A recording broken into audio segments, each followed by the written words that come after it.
सौतेली बहनें। रंगापुर नाम के गांव में शालिनी नाम की एक औरत रहा करती थी। उसे दो बेटियां थी। एक का नाम था शिवानी और दूसरी का सुहानी।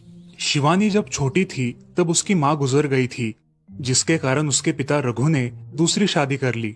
मगर उनका भी कुछ सालों में बीमारी की वजह से देहांत हो गया और इसी वजह से शिवानी के मन में उसकी माँ और बहन के प्रति प्रेम उत्पन्न नहीं हो पाया। शिवानी और सुहानी में हमेशा झगड़ा हुआ करता था। दोनों भी बहनें एक दूसरे से कभी प्यार से बात नहीं करती थी। शालिनी ये सब देख बड़ी चिंता में रहा करती थी। ऐसे ही एक दिन, शिवानी सुहानी, चलो आ जाओ, खाना खा लो। हाँ माँ, आई। हाँ माँ, मैं भी आई। ऐसा कहकर दोनों बेटियां वहां आ जाती है और देखती है तो उनकी माँ ने उन दोनों के लिए गाजर का हलवा बनाया था। वो देख सुहानी और शिवानी बहुत खुश हो जाती है। माँ, तुमने ये हलवा मेरे लिए बनाया है? मुझे बहुत पसंद है। मुझे पता है कि मेरी दोनों बेटियों को हलवा कितना पसंद है, इसीलिए तो मैंने तुम दोनों के लिए हलवा बनाया है। और मेरे लिए माँ? अरे हाँ बेटी, मैंने तुम्हारे लिए भी बनाया है। चलो अब जल्दी से खा लो, तुम दोनों को कॉलेज भी तो जाना है ना। जी माँ, मैं ये कटोरी ले लूँ? मुझे जल्दी पहुँचना है कॉलेज में। हाँ ले लो। और सुहानी, तुम ये वाली कटोरी ले लो। जी माँ। दोनों भी हलवा खाती है और एक दूसरे की ओर बहुत गुस्से से देखकर वहां से चली जाती है। वो दोनों भी कॉलेज में एक साथ पढ़ा करती थी। फर्क सिर्फ इतना था कि शिवानी 3rd ईयर में थी और सुहानी 1st ईयर में। उन दोनों में 2 साल का अंतर था। फिर भी दोनों में हमेशा नोकझोंक हुआ करती थी, जैसे कि वो दोनों एक दूसरे की दुश्मन हो। ऐसे ही एक दिन, दीदी, मेरे कॉलेज की ट्रिप जाने वाली है। तुम्हारी भी ट्रिप जाने वाली है क्या? हाँ, मेरी भी जाने वाली है, मगर मेरा जाने का मन नहीं है। क्यों दीदी? क्योंकि वहाँ पे तुम हो। मुझे भी कोई शौक नहीं है तुम्हारे साथ आने का। मैंने ऐसे ही पूछ लिया। मैं जा रही हूँ। शिवानी और सुहानी एक दूसरे की ओर मुंह फेरकर वहां से चली जाती है। अगले दिन दोनों भी कॉलेज में जाती है।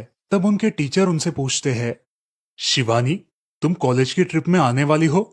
जी सर, मैं आने वाली हूँ। ठीक है, मैं तुम्हारा नाम लिखवा देता हूँ। जी सर। ऐसा बोलकर टीचर ट्रिप के लिए जाने वाले विद्यार्थियों की लिस्ट बना लेते हैं। घर आकर शिवानी और सुहानी ये बातें अपनी माँ को बताती है। सुहानी, शिवानी, तुम दोनों ट्रिप के लिए जा रही हो, मगर वहां जाके झगड़ा मत करना, नहीं तो ट्रिप पे जाने की कोई जरूरत नहीं है। नहीं माँ, हम झगड़ा नहीं करेंगे। हाँ माँ, हम झगड़ा नहीं करेंगे। तो फिर ठीक है, तुम दोनों जाओ। ये लो ट्रिप के लिए पैसे, और बाकी के ये तुम्हारे पास ही रखना। माँ, हम कल जाएंगे और 2 दिन के बाद वापस आएंगे। ठीक है, चलो अब सो जाते हैं, कल तुम दोनों को निकलना है। अब वो सब खाना खाकर सो जाती है। अगले ही दिन सुबह उठकर वो दोनों भी अपने अपने बस में बैठकर ट्रिप के लिए निकल जाती है और इधर शालिनी अपने काम में व्यस्त हो जाती है। ऐसे ही कुछ देर बाद शालिनी को शिवानी का फोन आता है। माँ, हम दोनों यहाँ ट्रिप की जगह पहुँच गए हैं। अच्छा बेटी, तुम दोनों ठीक हो ना? हाँ माँ, मैं रखती हूँ, हमें यहाँ अलग अलग स्पॉट देखने जाना है। ठीक है, और जब वक्त मिले तो फोन कर देना। हाँ माँ, अपना और सुहानी का ख्याल रखना। हाँ माँ। फोन रखने के बाद शिवानी और उसके क्लास के सारे दोस्त वहाँ की एक जगह देखने जाते हैं। सुहानी भी उसके क्लास के साथ एक दूसरी जगह देखने निकल जाती है। सारे बच्चे एक साथ घूमकर वापस आते हैं। शिवानी सुहानी को ढूंढती है, मगर सुहानी उसे कहीं दिखाई नहीं देती। इसीलिए शिवानी को बड़ी चिंता होने लगती है। अरे, ये सुहानी कहाँ रह गई? इसका तो कुछ भी पता नहीं, कहाँ ढूंढूं इसे? तभी शिवानी को सुहानी दिखाई देती है और उसके जान में जान आ जाती है। सुहानी, कहाँ गई थी तुम? मुझे कितनी चिंता लग गई थी तुम्हारी। अरे, मैं यहाँ ही थी मेरी सहेलियों के साथ, मुझे कुछ नहीं हुआ। ऐसा बोलकर सुहानी वहाँ से चली जाती है। दूसरे दिन सब लड़के लड़कियाँ जल्दी उठकर अपनी तैयारी कर लेते हैं और पहाड़ पर जाने के लिए निकलते हैं। वो सब आज थोड़ा घूमकर शाम तक निकलने वाले थे। सब विद्यार्थी एक हिल स्टेशन देखने चले जाते हैं। शाम होने तक उस पहाड़ी का मजा उठाते हैं, लेकिन सुहानी बिना किसी को बताए उस पहाड़ी के एक अनजान हिस्से में चली जाती है। वहाँ का मनमोहक दृश्य देखते देखते गलती से उसका पैर फिसल जाता है और वो वहाँ से नीचे गिर जाती है। शाम हो जाने के कारण सभी विद्यार्थी वहाँ से निकलने लगते हैं और यहाँ सुहानी एक पेड़ के सहारे उस पहाड़ी की चोटी पर लटकी रहती है। शिवानी सभी विद्यार्थियों में अपनी बहन को ढूंढती है, लेकिन वो उसे कहीं नहीं मिलती। सुहानी को ढूंढते ढूंढते शिवानी वापस उसी पहाड़ी के पास आती है और उसे आवाज लगाती है। सुहानी, सुहानी कहाँ हो तुम? दीदी मैं यहाँ हूँ, बचाओ मुझे, मैं यहाँ हूँ। सुहानी की आवाज की ओर जाते ही उसे पता चलता है कि सुहानी पहाड़ी पर लटकी है। ये सब देखकर शिवानी बहुत घबरा जाती है। शिवानी अपनी पूरी ताकत लगाकर उसे ऊपर खींच लेती है। तुम यहाँ क्यों आई थी? अगर तुम्हें कुछ हो जाता तो मैं क्या करती? माँ को क्या जवाब देती? दीदी मेरा पैर फिसल कर मैं वहाँ गिर गई।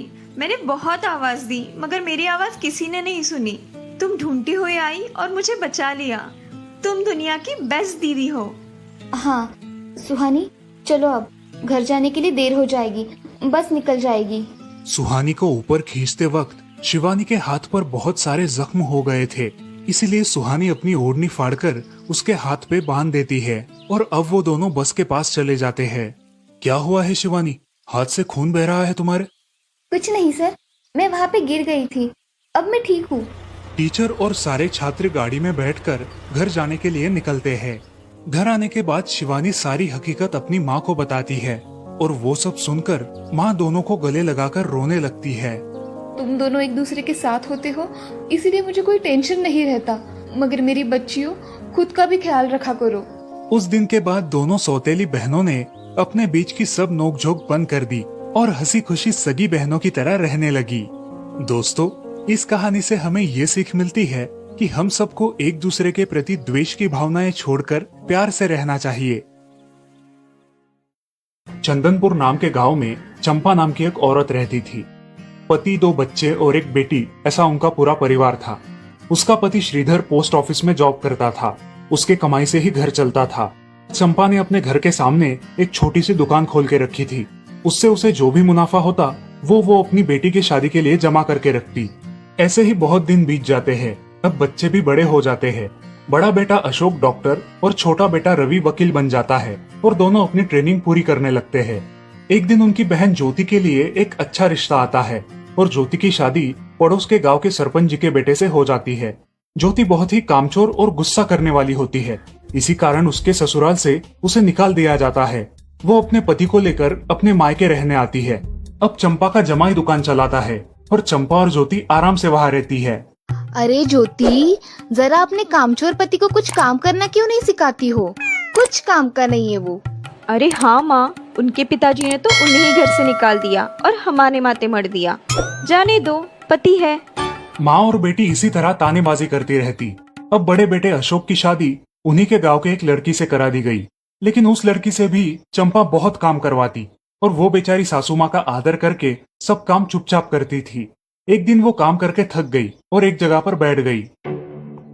ए कामचोर कमला, इतना सारा काम पड़ा है घर में, क्या वो तुम्हारा बाप आके करेगा? चलो उठ, काम कर। हाँ हाँ माँ जी, करती हूँ। ऐसा कह के कमला अपने काम पर लग जाती है और सारा काम खत्म कर देती है। चंपा अपने बेटे अशोक से घर आने के बाद चुगलियां किया करती थी। अशोक घर आकर कमला को बहुत भला बुरा कहता और कभी कभी तो उस पर हाथ भी उठाया करता था। ये सब रवि देखा करता था और रवि को बहुत बुरा लगता था। अशोक मारने आता तो रवि बीच में पड़ जाता और माँ बाप को डांटता था और वही झगड़ा खत्म हो जाता था। ऐसा बहुत दिन चलता रहा। रवि को रंजना नाम की एक लड़की बहुत पसंद थी, जो कि एक न्यूज रिपोर्टर थी। क्या तुम मुझसे शादी करोगी? मुझे तुम बहुत पसंद हो।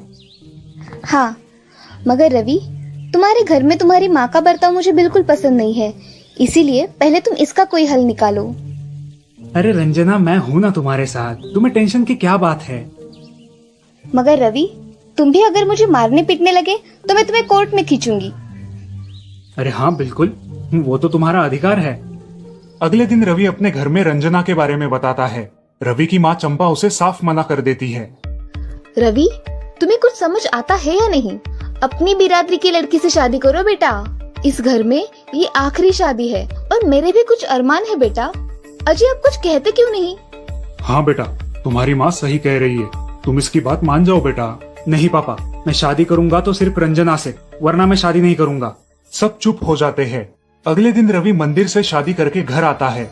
सब अचरज से रवि की ओर देखते हैं और चुपचाप अपने कमरे में चले जाते हैं। कमला उन दोनों का स्वागत करती है और वो दोनों अपने कमरे में जाते हैं। कैसे लगा मेरा घर? अच्छा है, मगर सब मिलजुल के रहे तो और भी अच्छा होगा। रंजना, तुम्हें मेरी माँ को सबक सिखाना होगा, तभी घर के सारे सदस्य ठीक हो जाएंगे। ठीक है रवि, जैसा तुम चाहो। अगले दिन रंजना अपने घर के मंदिर में पूजा करने जाती है। तभी रुको, मेरे भगवान के मंदिर में तुम मत आओ, जाओ यहाँ से। ये कहकर सास रंजना को वहाँ से भगा देती है और घर के किसी भी काम को करने से मना कर देती है। तब क्या माँ जी, आज से मैं इस घर की बहू हूँ। इस घर पे मेरा भी उतना ही अधिकार है जितना कि आपका। क्या बोल क्या रही हो? निकल जाओ मेरे घर से। खबरदार अगर हाथ भी लगाया तो। पता है ना, मैं न्यूज रिपोर्टर हूँ। रातों रात खबर छाप दूंगी और कोर्ट के चक्कर लगेंगे वो अलग, समझिए आप। सास चुपचाप देखने लगी और उसकी बेटी और ससुर भी देखते ही रह गए। रंजना ने कमला से कहा, दीदी मुझे आपसे काम है, आप मेरे कमरे में आइए। और हाँ, आज से खाना ज्योति दीदी आप बनाएंगी। अरे माँ, तुम कुछ बोल क्यों नहीं रही हो? ये मुझे काम करने को बोल रही है। अजी सुनते हो? चलो मेरी मदद करो। हाँ आता हूँ। ज्योति किचन का काम करने चली गई और सास बाहर का काम करने लगी। रंजना कमला को लेकर अपने कमरे में गई और उससे कहा, कमला दीदी, आप कुछ कहती क्यों नहीं? आप चुपचाप सह लेती हो, उसका ये नतीजा है। अब देखो दीदी कैसे काम कर रही है। आप कुछ काम करती थी क्या शादी के पहले? नहीं रंजना, मगर अब घर से ही अपना खुद का कुछ व्यवसाय शुरू करने का सोच रही हूँ। बहुत अच्छे दीदी, अब आप किसी से मत डरिए, हम हैं आपके साथ। सच में किसी के साथ होने का कितना महत्व होता है। अब उसकी सासू माँ ही घर के सारे काम करने लगी थी और ज्योति को काम करवाने की वजह से ज्योति भी अपने ससुराल जाने की सोच रही थी। अजी, यहाँ तो काम वाली से भी ज्यादा बुरी हालत हमारी हो गई है। चलो हम हमारे घर चलते हैं, सब है हमारे यहाँ। अरे रे, आप कहाँ चली? अभी भी काम बाकी है। ज्योति का पति रंजना से धन्यवाद कहता है और ज्योति को लेकर अपने घर चला जाता है। अब सासू माँ एक दिन पूरा काम करके इतना थक जाती है कि उसके बदन में बहुत दर्द होने लगता है। तब दोनों बहू सास के पास चली आती है और एक बहू सास के पैर दबाती है तो दूसरी बहू सर दबाती है। सासू माँ उठकर रोने लगती है। मुझे माफ कर दो मेरी बेटियों, अब से कभी ये गलती नहीं होगी। सास को उसके किए पर पछतावा होता है और ये देखकर घर के सभी सदस्य बहुत खुश हो जाते हैं। रवि और रंजना भी बहुत खुश होते हैं। वाह बहू, जो आज तक नहीं हुआ वो तुमने करके दिखाया। बहू हो तो ऐसी। रंजना अपने बर्ताव के बदले माफी मांगती है और अब सब लोग खुशी खुशी रहने लगते हैं।